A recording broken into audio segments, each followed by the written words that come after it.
Bonjour Stéphane. Salut Jean-Michel. Bon, tu sais pourquoi je viens? Mais comme tous les ans, on a rendez-vous un peu pour faire l'analyse avant match. Donc là on parle, on est le jeudi. On est le jeudi, donc la veille de la première manche. Donc les entraînements viennent de se terminer. Donc on a un parcours de Saint-Quentin qui va être cette année compliqué. On l'a connu meilleur. L'an passé, on avait fait le championnat du monde des clubs ici. C'était une pêche magnifique où il fallait faire 3, 4, 5 kilos de poissons suivant les secteurs. Là, cette année, on est plutôt sur une pêche compliquée. Il y a certaines parties de secteur où les pêcheurs n'ont pas pris plus d'1 kilo de poisson à l'entraînement. Donc, sur 5 heures sur 4 heures. Donc c'est quand même relativement faible.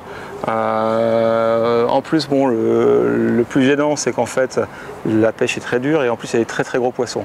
Donc c'est-à-dire qu'en fait, un pêcheur qui peut être dernier toute la manche peut se retrouver quasiment premier sur un coup de ligne.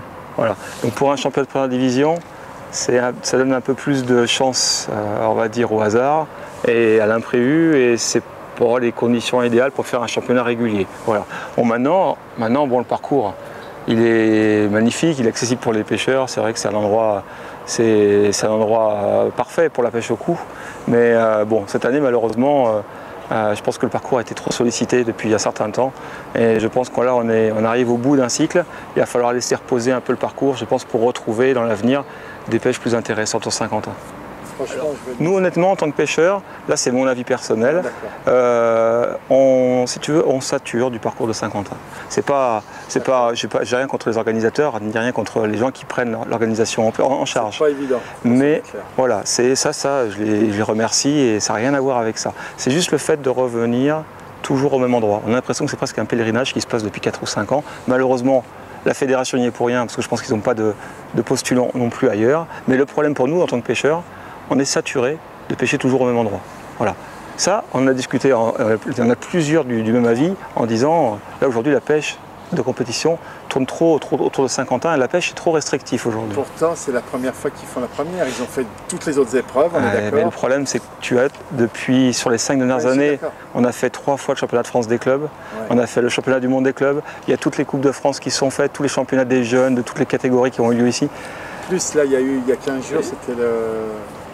Il y a la Coupe de France, tout à fait. Donc, alors après, le parcours, il est beau, hein, c'est pas le souci en soi. Mais je pense que pour les pêcheurs de compétition, on aime découvrir des parcours qui changent. On aime découvrir des lieux de pêche différents. Parce que toujours s'attaquer sur les mêmes parcours, c'est trop, on va dire, répétitif. Ouais, et puis tu n'as plus l'envie de te déplacer en disant tiens, on va découvrir une pêche sympa, on va essayer de trouver quelque chose de nouveau.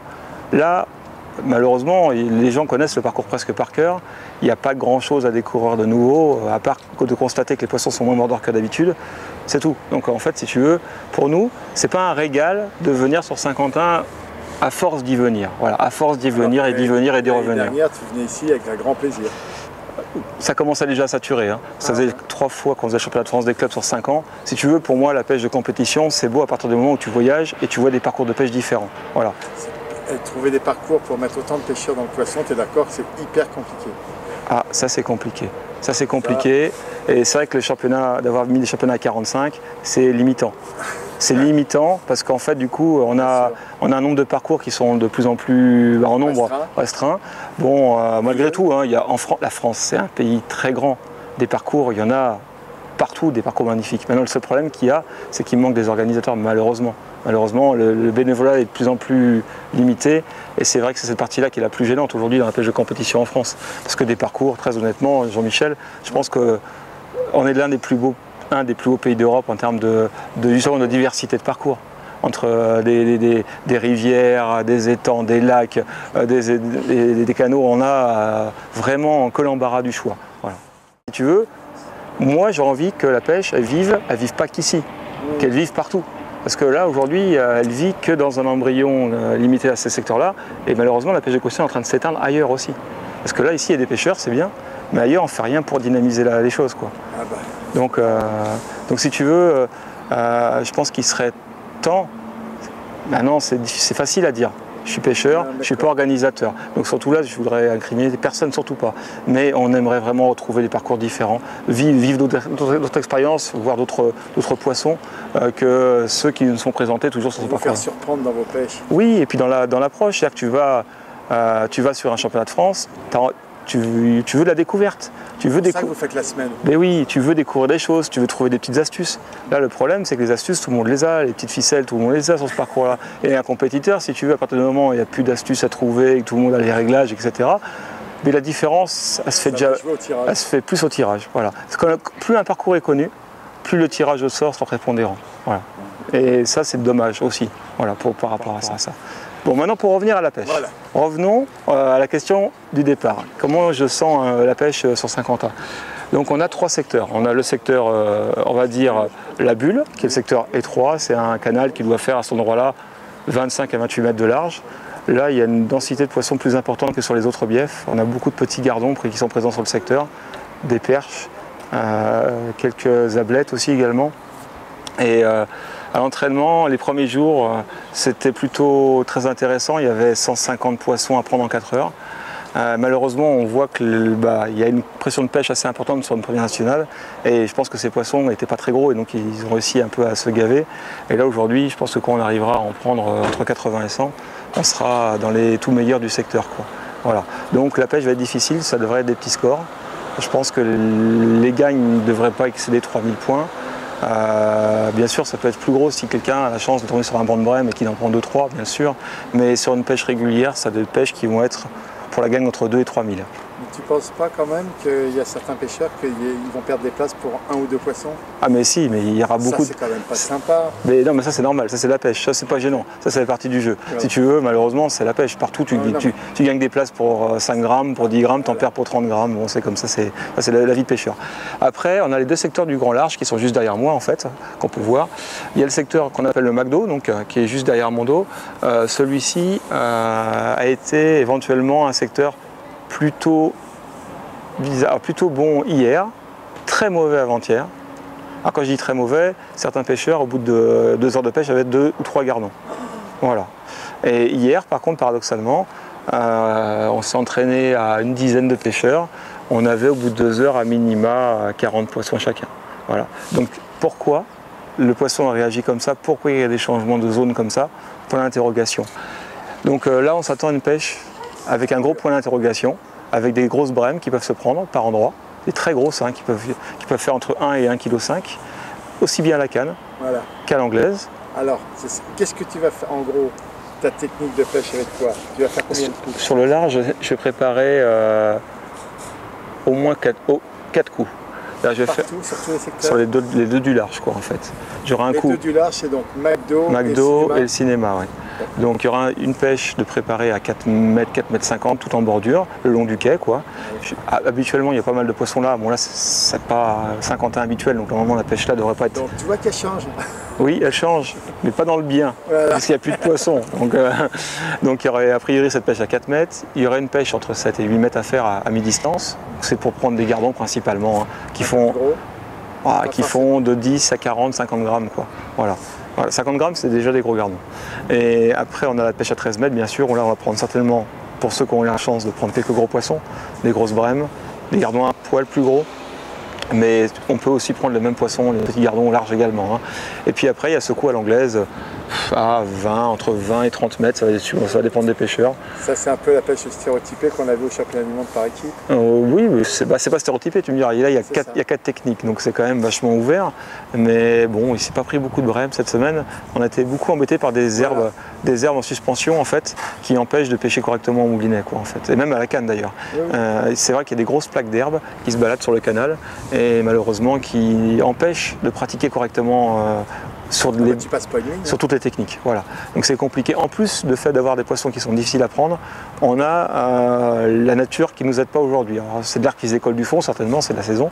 Mais bon, voilà, on n'est pas aidé avec ça. Et puis il y aura le dernier secteur tout au bout. Donc pour finir avec le McDo, je pense qu'il y aura des grosses brèmes pour ceux qui seront devant. Il n'y aura pas de problème, ça va se gagner à la brème.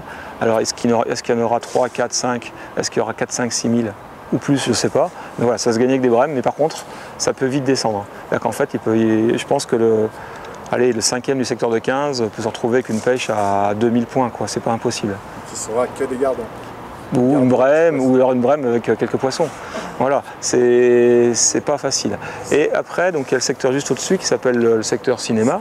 On se retrouve un peu dans la configuration du McDo, sauf qu'il semblerait qu'il soit encore plus dur. Donc il y aurait très peu de brème dans celui-là. Ça serait celui où si on a la chance de prendre un gros poisson, ça va faire tout de suite la différence parce qu'il y a aussi très peu de gardons. Voilà. Donc peu de petits poissons, très peu de gros poissons. Des gros poissons loto, on va dire. Ouais, ben les grands poissons qui vont faire, c'est des poissons bonus qui vont nous faire, je pense que celui qui en prendra un kilo, il sera sûr d'être dans les 3 premiers du secteur, je pense, quelque chose comme ça. Voilà. Donc bon, ça fait un championnat qui va être un petit peu... Alors il y en a qui vont apprécier parce qu'il y aura du suspense jusqu'au bout, parce qu'un pêcheur qui peut, comme je te disais tout à l'heure, un pêcheur peut très bien être 15e, et sur un coup de ligne, je pense qu'il peut passer 1, 2 ou 3. Et là, c'est vrai que ça laisse la porte ouverte à plein d'idées, à plein de prises d'initiative à un moment donné quand tu es mal dans ton secteur, mais en même temps c'est très risqué parce qu'il n'y a pas grand chose à prendre. Donc voilà, ça va être un championnat compliqué et bon maintenant c'est la pêche de compétition, elle n'est pas faite non plus de parcours où il y a des poissons qui mordent et qui sont en surnombre. Là on va être sur une pêche très technique et il faudra de la réussite. Et il faudra bien sûr très bien pêcher comme d'habitude pour être sur le... Avoir la bonne analyse au bon moment. Pour être sur le devant du tableau. Maintenant, bon voilà, c'est quand même, je pense que c'est la première fois où on aura un championnat de première division avec on va dire une richesse piscicole faible par rapport à ce qu'on connaît d'habitude. Habituellement, on a quand même beaucoup de poissons sur les parcours de première division, c'est la bonne saison, c'est le mois de septembre, c'est une période où le poisson mord normalement très facilement. Et là, malheureusement, il n'a pas, a priori, hein. Maintenant, attention. Hein. Si tu pouvais te tromper, ça serait merveilleux. Ça serait très bien. Je préférerais que je me trompe totalement sur l'analyse. Ouais, mais le problème, c'est que tu ne te trompes pas souvent, si tu t'attends depuis 2-3 ans pour te prouver que tu as tort et que tu te... Bon, voilà, donc pour résumer, McDo, ça va se gagner normalement avec des grosses brèmes. Peu, mais 4, 5, 6 brèmes, je pense, pour les meilleurs quand même. Anglaise ou peut-être anglaise ou canne. Ça peut rentrer à 13 mètres ou la grande longueur à l'anglaise. Le secteur du haut, donc du cinéma, ça va certainement se gagner avec un poisson bonus ou 2 maximum. Parce que je ne pense pas qu'une pêche régulière de gardon sera devant, parce qu'il y aura toujours un pêcheur ou deux qui prendront un gros poisson. Et le secteur la bulle, qui est le plus étroit, là c'est pareil, une grosse brème pourrait faire la différence, mais malgré tout il ne devra pas y en avoir beaucoup. Et c'est le reste d'une pêche régulière de petits poissons qui devraient l'emporter. Maintenant, les places qui vont dominer dans ce secteur-là, ça va être les extrémités. Le 1, le 2 et le 15, je pense qu'ils vont être intouchables. Voilà, ça devrait se passer comme ça dans ce secteur-là, dans le secteur de la bulle. Dans les larges, c'est du hasard. Bien sûr, les ailes seront bonnes. Les ailes seront bonnes, resteront bonnes, mais je pense qu'ils peuvent être battus parce que comme il y a des gros poissons, oui, les gros poissons peuvent être pris n'importe où. Voilà. Donc je pense qu'elles ne sont pas aussi dominantes que dans le secteur du petit bief de la bulle. Voilà. Sinon, ce que j'ai vu aujourd'hui, tu en as quand même fait une de brème. Ah oui, j'en ai fait une, mais c'est hasardeux. Quoi. Ouais, parce qu'après, tu n'as plus rien fait. Non, non. Après, tu as fait une grémille derrière. J'ai fait 3 ou 4 grémilles juste derrière la brème, quoi, en fait. Donc si tu veux... C'est un poisson qui passe. Oui, mais alors si tu le fais, tu es le roi du pétrole. Voilà. Si tu le fais, tu vas être presque intouchable dans le secteur parce que tu auras fait une petite pêche à côté. Oui, tu auras peut-être 1500 points de petits poissons avec, tu auras 2005 avec ça. Et bien à 2005, tu seras les 3 premiers du secteur quasiment sûr. Voilà. Donc si tu veux, la brème va faire vraiment la différence, vraiment. Et maintenant, avoir les yeux bien ouverts pour voir si ça bulle. Pour être honnête avec toi, je l'ai pris avec une ligne avec laquelle je pêche les gardons. Donc si tu veux, je ne l'ai pas cherché pour la prendre. Donc ça veut dire qu'il n'y a pas spécialement. Il y en a qui l'ont peut-être cherché et qui n'en ont pas pris. Pilou, il en a fait une qu'il avait accrochée. Ouais. Alors, comme c'est Pilou et que c'est ton copain, je peux le dire. Ouais. Parce qu'il va te le répéter. Parce qu'il l'avait. Ah mais c'est pas bien. C'est un malin lui. Il est toujours dans les coups comme ça, un peu fumant. Mais après, quand il a essayé de vraiment les pêcher avec la plume et tout, il n'avait plus. Il en fait une qui passe. Voilà, ça c'est Pilou. Voilà, non mais sinon, en tout cas, voilà, je souhaite une pleine réussite à tous les compétiteurs et qu'ils prennent quand même un max de plaisir malgré la difficulté de la pêche. Après, la compétition, c'est ce qui est le plus beau hein, par rapport à ce qu'on pratique nous comme activité. Si on est là en première division, je pense que les pêcheurs qui ont la chance d'y être sont excessivement heureux d'y participer. Et je pense que ça doit rester. C'est dur d'y être, c'est dur d'y rester. Et je pense que les 45 pêcheurs, en tout cas, vont entamer le championnat avec le couteau entre les dents et ont tous l'envie de bien figurer à la fin du championnat. Voilà. En tout cas, bonne chance à tous. Et puis, bien sûr, que le meilleur gagne comme d'habitude. Et il y aura toujours des grands champions sur le devant de la boîte, c'est une certitude.